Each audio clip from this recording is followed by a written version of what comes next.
அடுத்ததாக மதுரையில் இருந்து யாசின் தாரிக் என்ற சகோதரர் கேட்குறாங்க, பள்ளிவாசலில் தொலைந்த பொருளை தேடக்கூடாதா?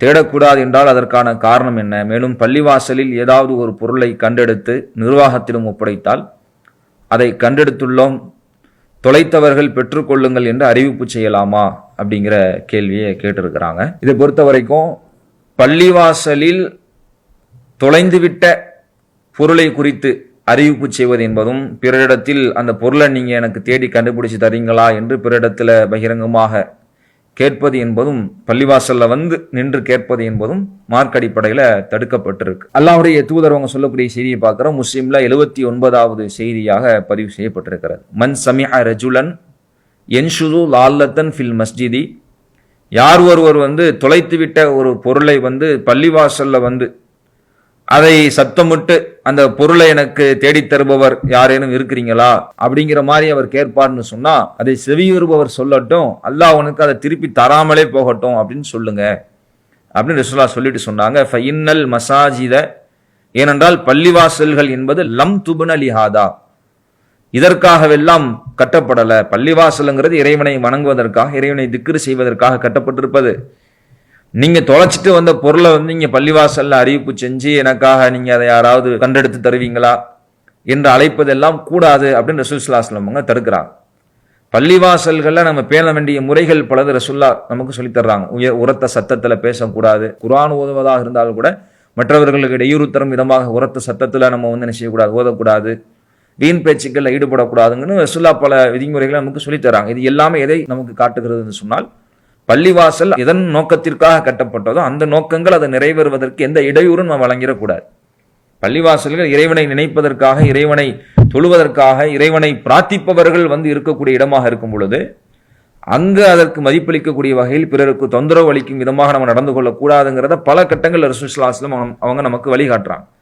அந்த வகையில் ஒருவர் தொலைத்து விட்ட பொருளை வந்து எனக்கு நீங்கள் கண்டுபிடிச்சு தாங்கன்னு அறிவிப்பு செய்வாங்கன்னா, அது பல நேரங்கள் பல சிக்கல்களை, இடையூறுகளை, அந்த நோக்கத்தை சிதைக்கக்கூடியதாக ஆயிடும், அங்கே தொழக்கூடியவங்களுக்கு இடையூறு தரக்கூடியதாக ஆயிடுங்கிறதுக்காக ரசூலுல்லாஹி ஸல்லல்லாஹு அலைஹி வஸல்லம் அவங்க அதை தடுத்திருக்கிறாங்க அப்படிங்கிறத பார்க்குறோம்.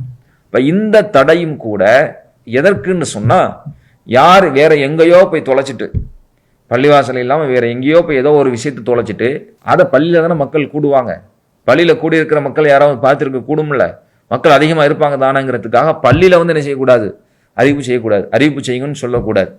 எங்கேயோ தொலைச்சி விட்ட ஒன்று வந்து பள்ளியில் வந்துட்டு எனக்கு அறிவிப்பு செய்யுங்கன்னோ அல்லது அறிவிப்பு செய்வதோ என்பது கூடாது. ஆனால் பள்ளிக்குள்ளேயே ஒரு பொருளை தவற விட்டுட்டு போயிட்டார், பள்ளிக்கு தொலை வந்தவர் என்ன செஞ்சிட்டாரு, ஒரு பொருளை தவற விட்டுட்டு போயிட்டார் அப்படின்னா, அப்போ பள்ளி நிர்வாகம் இப்படி ஒரு பொருள் கண்டெடுக்கப்பட்டிருக்கு, உரியவர்கள் அடையாளம் சொல்லி பெற்றுக்கொள்ளுங்க என்று அறிவிப்பு செய்வதில் என்ன இல்லை, பிரச்சனை இல்லை. ஏன்னா அது அந்த இடத்துல தான் தவற விடப்பட்டிருக்கு அப்படிங்கிறது தெரியுது, அதில் வந்து அங்கே வந்தவங்க தான் தவற விட்டுருக்காங்க அப்படிங்கிறது தெரியுது.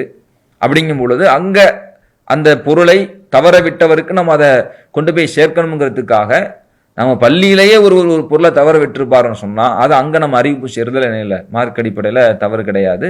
எது தவறாகும் எது பிழையாகும் அப்படின்னு சொன்னால், எங்கேயோ ஒரு இடத்துல உன்னை தொலைச்சிட்டு அதை வந்து இங்கே பள்ளியில் வந்து யாராவது தேடி கண்டுபிடிச்சிட்டாங்கன்னு சொல்லி அறிவிப்பு செய்வது என்பது கூடாது. அதுதான் மார்க்கம் என்ன செய்ய தடுக்குது. இதை வேற ஒரு ஹதீஸில் பார்க்குறோம். முஸ்லீமில் வரக்கூடிய 983வது செய்தி.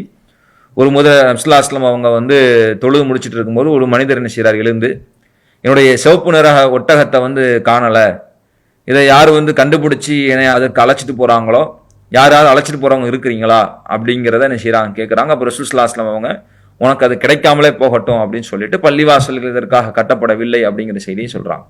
அப்போ எங்கேயோ தொலைச்சிட்டு வந்து இங்கே பள்ளியில் வந்து கேட்குறாரு, கேட்கும்போது ரசூலுல்லாஹ் அதை கூடாதுங்கிறத தடுக்கிறாங்க.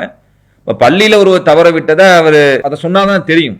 பள்ளியில் ஒருவர் தவற விட்ட ஒரு பொருளை அது உரிமையாளர் இடத்துல போய் சேர்க்கணும்னு சொன்னால் அதை சொன்னாதான் தெரியுங்கிற அடிப்படையில் பள்ளிவாசலில் தவறவிட்ட பொருளை பள்ளிவாசலில் அறிவிப்பு செய்வது என்பது தவறில்லை. எங்கேயோ தொலைஞ்சு விட்ட பொருளை தான் என்ன செய்யக்கூடாது, பள்ளிவாசலில் வந்து அறிவிப்பு செய்வது கூடாது அப்படிங்கிறதான் இதற்கான பதிலாக நம்ம சொல்லி. அல்லாஹு அக்பர், அல்லாஹு அக்பர்.